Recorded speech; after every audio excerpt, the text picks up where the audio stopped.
में रिजल्ट कहा गया है, तो 11 गुणा क्यों दिया गया? एक ही विद्यार्थी का रिजल्ट 5 पोस्ट के लिए क्यों भरा गया? और तीसरा और आखिरी सवाल, 12वीं के पद के लिए 12वीं के बच्चों के साथ ग्रेजुएशन के बच्चों को उठाया गया, क्या दोनों का स्तर समान है? और नॉर्मलाइजेशन में 15-20 नंबर किस प्रक्रिया के तहत बढ़ाया घटाया जाता है? अगर आप छात्रों के सवाल जवाब दें सर, शायद उन्हें फायदा हो। आपने सारे प्रश्न पूछे, सारे के सारे महत्वपूर्ण प्रश्न हैं। मैं इन सारे प्रश्नों को एक एक करके लेता हूं। सबसे पहले, लेवल 1 में 2 स्टेज एग्जाम क्यों? 1,25,00,000 के आसपास स्टूडेंट्स ने अप्लाई किया है। इतनी बड़ी संख्या में देश भर में अगर रिक्रूटमेंट करना है तो आपको एक लेवल के एग्जाम से, सिंगल एग्जाम से करना बहुत मुश्किल है। फिर भी हम इसको री एग्जामिन करेंगे। इतनी बड़ी संख्या में 1,25,00,000 कैंडिडेट्स अगर हो तो कैसे उनको एक साथ सेम तरीके से, same level of hardness of question की, ये सब करना अति डिफिकल्ट। आप सब इस प्रक्रिया से गुजर चुके हो, आप भी समझते होंगे। इसलिए इसके दो, एक प्रीलिम एग्जाम और उसके बाद में एक कंप्यूटर बेस्ड टेस्ट 2, इस तरह से करके किया गया। वो नोटिस में लिखा गया था कि अगर जरूरत पड़ी, अगर परिस्थिति हुई तो उसके 2 लेवल किए जाएंगे। पहला ये। दूसरा, आपका प्रश्न कि 10+2 में ग्रेजुएट्स को कैसे अलाउ करें। देखिए, किसी भी एग्जाम में मिनिमम क्वालिफिकेशन का स्टैंडर्ड होता है, मैक्सिमम क्वालिफिकेशन का नहीं होता है कभी भी। ये कानूनन कॉन्स्टिट्यूशनल व्यवस्था में हम लोग काम कर रहे हैं। कॉन्स्टिट्यूशनल व्यवस्था के हिसाब से हम मिनिमम प्रिस्क्राइब कर सकते हैं, मैक्सिमम प्रिस्क्राइब नहीं कर सकते। तो 10+2 के लिए जो क्वालिफिकेशन वाला स्केल है, उसमें अगर ग्रेजुएट बैठे हैं तो उसको रोकने का हमें कोई अधिकार नहीं है, किसी को कोई अधिकार नहीं है। अगर कोई नया इसके बारे में कोई नया न्यायपालिका की तरफ से कोई चीज आती तो अलग बात है, लेकिन हमारे पास कोई अधिकार नहीं है इसका। दूसरा विषय था ये। तीसरा विषय आपने रखा समय का। देखिए, शुरू में इसके लिए, जो इस एग्जाम को कंडक्ट करने के लिए एप्लीकेशंस आई, दोनों के दोनों एग्जाम्स में 1 करोड़ से ज्यादा एप्लीकेशंस आई। 1 करोड़ से एप्लीकेशन ज्यादा आई तो जो एग्जामिनेशन कंडक्ट करने के लिए एजेंसी हमको हायर करनी थी, उसको हायर करने में टाइम लगा, 6 महीने से ज्यादा लगा। नेचुरली इतनी बड़ी संख्या में अगर एग्जाम करना है देश में, तो अपने आप में वो एक बहुत बड़ा challenge. It's a Himalayan task, it's a huge task, it's a very very big challenging task. तो एजेंसी को सेलेक्ट किया गया। सेलेक्ट करते करते कोरोना आ गया। कोरोना के फेज में देरी हुई, लेकिन फिर भी डिस्पाइट कोरोना तुरंत दिसंबर 2020 में एग्ज़ाम की प्रोसेस चालू हुई। एग्ज़ाम की प्रोसेस चालू हुई और despite second wave of corona फिर भी एग्ज़ाम किया गया with all the precautions, all the safety things करके इसको लाए। जो दूसरा वाला ग्रुप बी का एग्ज़ाम है, उसमें कैट में चले गए थे बच्चे, क्योंकि करीब 5 लाख के आसपास एप्लीकेशंस ऐसी थी जिसमें फोटोग्राफ प्रॉपरली मैच नहीं हो रहा था। तो नेचुरली अगर एप्लीकेशन में फोटोग्राफ मैच नहीं हो तो उसको आप एग्जाम में कैसे लोगे? तो वो विषय आया था। तो उस विषय के कारण लोग कैट में गए थे। एडमिनिस्ट्रेटिव ट्रिब्यूनल ने जैसे ही उसका समाधान किया, फैसला किया, उसके फैसले के तुरंत बाद में हम लोगों ने एग्जाम के प्रोसेस को आगे किया। कोई उसमें देरी नहीं की। और हमारा, देखिए, हमारी सरकार, प्रधानमंत्री श्री नरेंद्र मोदी जी का इंटेंट हमेशा है कि मैक्सिमाइज करना है रोजगार को। इसीलिए आप देखिए, इतनी बड़ी संख्या में, यानी रेलवे में 1,40,000 टोटल, 1,05,000 ग्रुप डी की कैटेगरी में, लेवल 1 की कैटेगरी में, और लेवल 2 से लेवल 6 की कैटेगरी में 35,000 कैंडिडेट्स वैकेंसीज। 1,40,000 की वैकेंसीज लाना कोई छोटी बात नहीं है, बहुत बड़ी बात है। फिर आपका चौथा पॉइंट आप देखिए, ज़्यादा से ज़्यादा कैंडिडेट्स को फर्स्ट स्टेज से सेकंड स्टेज में जाने का मौका मिले, इसके लिए 2015 तक हमेशा प्रिलिमिनरी एग्जाम जो होता था, फर्स्ट स्टेज होता था, उससे 10 गुना लिए जाते थे, केवल 10 गुना लिए जाते थे। 2015 के बाद में पहले ही संख्या बढ़ा के 15 गुना कर दी गई, जिससे कि ज़्यादा से ज़्यादा कैंडिडेट्स को मेन एग्जाम के लिए जाने का मौका मिले। और 2019 में इस संख्या को 20 गुना किया गया, ताकि ज़्यादा से ज़्यादा लोगों को अवसर मिले, ज़्यादा से ज़्यादा लोगों, क्योंकि फर्स्ट स्टेज जो प्रिलिमिनरी एग्जाम इतना बड़ा नंबर है कि उस नंबर में हो सकता है कुछ बाय चांस उस दिन तबीयत ठीक नहीं हो, कोई दूसरा कारण हो, समय पे पहुंच नहीं पाए, कोई भी कारण से मिस कर गया, तो मैक्सिमम लोगों को हमें चांस देने का इंटेंट है। इसी इंटेंट के कारण 20 गुना किया गया। जो 10 गुना था 2015 से पहले, उसको 20 गुना किया गया 2019 में। तो ये प्रो स्टूडेंट्स, प्रो कैंडिडेट्स वाली अप्रोच है हमारी, और हमारी इंटेंट एकदम नेक नियति से काम कर रहे हैं, सच्चाई से काम कर रहे हैं। देखिए, कोई भी कहीं भी एक भी जगह से कहीं कोई पेपर लीक होने की बात नहीं है, कहीं पे कोई एग्जाम के मैनिपुलेशन की बात नहीं है। जो आज सिर्फ मुद्दा है, मुद्दा सिर्फ इतना है कि शॉर्टलिस्ट कैंडिडेट्स कितने किए जाए, यही मुद्दा है। इस मुद्दे को सॉल्व करेंगे, इसको भी हम बहुत सेंसिटिवली सॉल्व करेंगे। हमारे लिए छात्र हमारे साथी हैं, हमारे भाई हैं, हमारी बहनें जो एग्जाम दे रहे हैं, तो हमारे लिए बहुत इंपॉर्टेंट है। हम इसको बहुत सेंसिटिवली हैंडल एक करेंगे। तस्वीर और दिखाई पड़ी, बच्चों को लाठीचार्ज कर रहा, तो आपने देखा, अगर तस्वीरें दिखाई हो हॉस्टल में घुस मैं के आपको पुलिस इतना ने- बताना चाहूंगा कि जो लोग किसी भी अपनी खुद की संपत्ति को अगर जलाते हैं, खुद की संपत्ति पे अगर अटैक करते हैं, उसको डिस्ट्रॉय करने की कोशिश करते हैं, तो उसमें जो प्रक्रिया पुलिस की होती है वो होनी, अगर हुई है, मेरी बात आप इसमें स्पष्ट रखिए कि मैं छात्रों को कह रहा हूं कि आपकी संपत्ति है, आप अपनी संपत्ति को जलाने के लिए क्यों बाहर निकले। और हम आपकी बात को शुरू से सुन रहे हैं। जिस दिन आपने पहले पॉइंट रखा, उसी दिन हमने तुरंत इसका, जैसे ही दूसरे दिन ही मेरे नज़र में आ गई थी बात ये, और दूसरे दिन मैंने तुरंत सारा ये टेबल मंगवाया कि आप मुझे एग्जैक्ट बताओ हर एक लेवल पे क्या वैकेंसी है, और हर एक लेवल पे एग्जैक्ट, जैसे लेवल 2 पे 5663, उसकी जगह 1,13,000, कितने गुने? 20 गुने।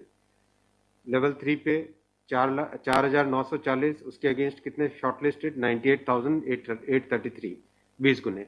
तो जो नोटिस के अंदर प्रक्रिया एग्जैक्टली उसके हिसाब से किया है, हर एक पे, level 2, level 3, level 4, level 5, level 6, हर एक पे एग्जैक्टली 20 टाइम्स किया गया है। इश्यू वो नहीं, इश्यू डुप्लीकेट नहीं, इश्यू यूनिक वाली बात आ गई। अब वो मुद्दा उनका है, क्योंकि इसलिए मुद्दा आ रहा है कि जिन लोगों ने तैयारी कर ली है, उनको लगता है कि हमें एक बार और चांस मिल जाए, इसीलिए हम इसको बहुत सेंसिटिवली हैंडल करेंगे।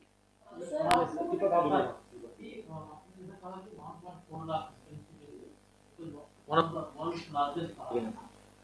As of now, how many recruitment has happened, and by when all these things will be done? Because it was announced. यही तो रिक्रूटमेंट चल रहा है। देखो, इतना मैसिव, मैं आपको पूछूं कि वर्ल्ड का सबसे बड़ा एग्जाम कौन सा है?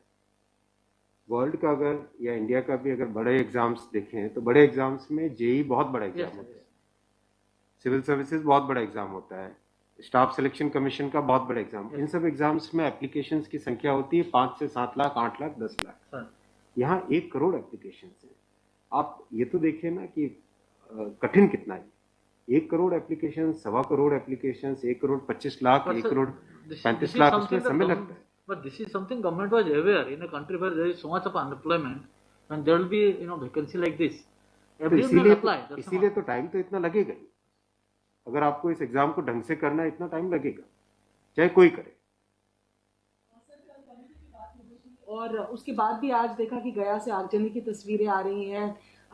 क्या ये कन्वे नहीं हो पा रहा है? कहाँ पर ये लैक ऑफ कम्युनिकेशन आपको लग रहा है, या मैटर पॉलिटिसाइज हो चुका है? नहीं, कुछ लोग इसका गलत फायदा उठा रहे हैं, और मैं उनसे भी निवेदन करूंगा कि छात्रों को भ्रमित न करें, कोई गलत इसका उपयोग न करें। ये छात्रों का मामला है, ये देश का मामला है, इसको हमें सेंसिटिवली हैंडल करना चाहिए, और इसमें हर तरीके से संवेदनशीलता के साथ इस मामले को लेना चाहिए। सर, कुछ छात्रों के ऊपर एफआईआर भी दर्ज की है, कुछ पुलिस के स्टडी में भी अभी के समय में है, ऐसी खबरें आ रही हैं।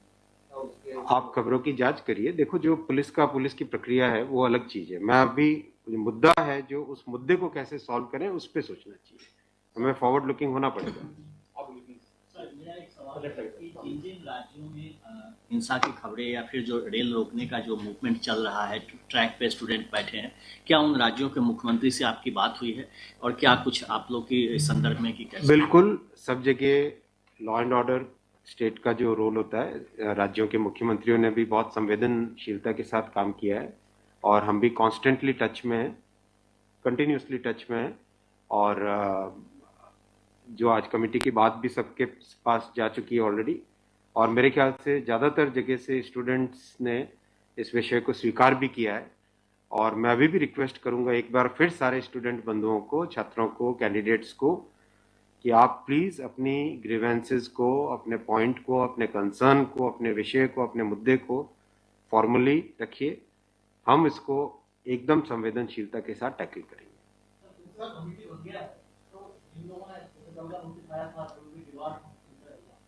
Will that also be considered because they did not know that this is going to happen? नहीं, देखो, कमिटी एक बहुत ही सीनियर ऑफिसर्स की है और ये कमेटी हर चीज को, जितने भी मुद्दे इसमें आएंगे, हर एक मुद्दे को जल्दी से जल्दी, इसमें कमेटी का टाइम लिमिट भी दिया। कितना टाइम दिया हमने? टाइम लिमिट टोटल 4 मार्च तक। जो कमेटी की रिपोर्ट आने का क्या मतलब, जल्दी से जल्दी हमारा एम है कि इस मुद्दे को बिल्कुल भी डिले ना करके जल्दी से जल्दी सॉल्व करें। 16/2 तक सारे के सारे कैंडिडेट्स अपने कंसर्न सबमिट कर सकते हैं। 3 वीक्स टाइम दिया, I think that's a reasonable time. इससे ज़्यादा टाइम देने की ज़रूरत नहीं है।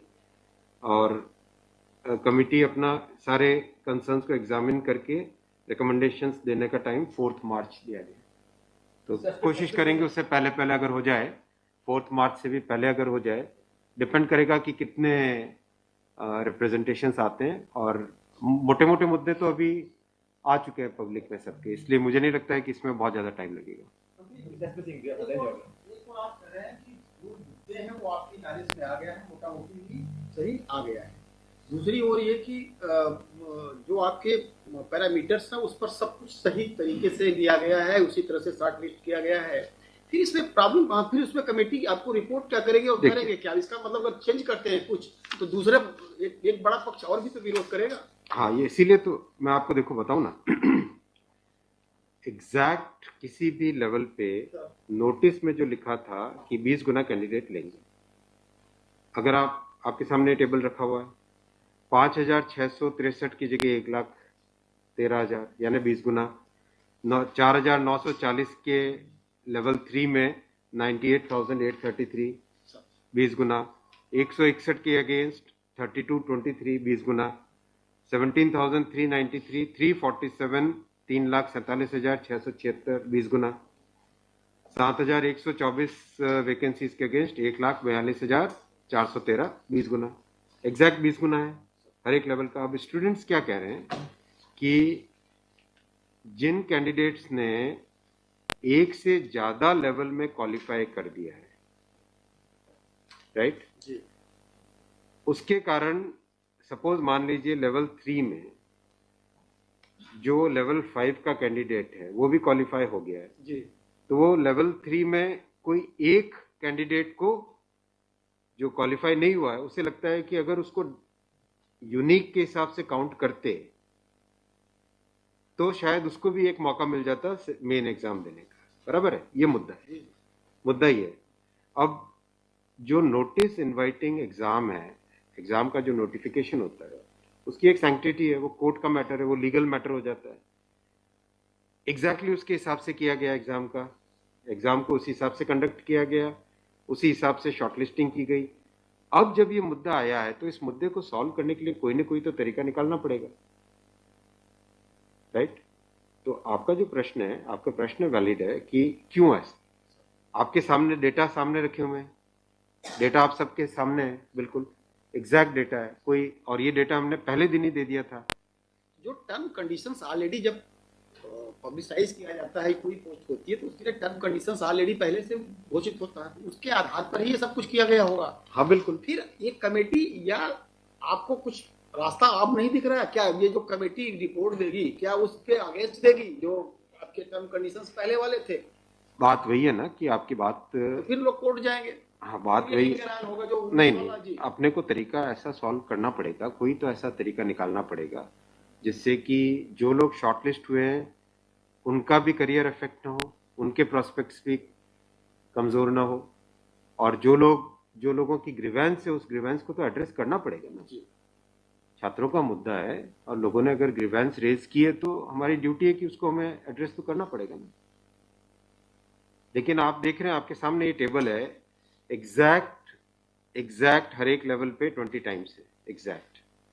ये आप टेबल आप सब लोग देख लीजिए। और ये हमने जैसे ही शॉर्टलिस्टिंग हुई, कुछ लोगों ने मुद्दा उठाया, तुरंत आरआरबीज ने, मैंने आरआरबीज को क्लियर बोला था कि ये एग्जाम हमारी तरफ से एकदम ट्रांसपेरेंटली होना चाहिए और हर जगह एग्जैक्ट ये सब नंबर्स रखे गए। एक सवाल अगर आपके धन्यवाद। ठीक है, थैंक यू सो मच।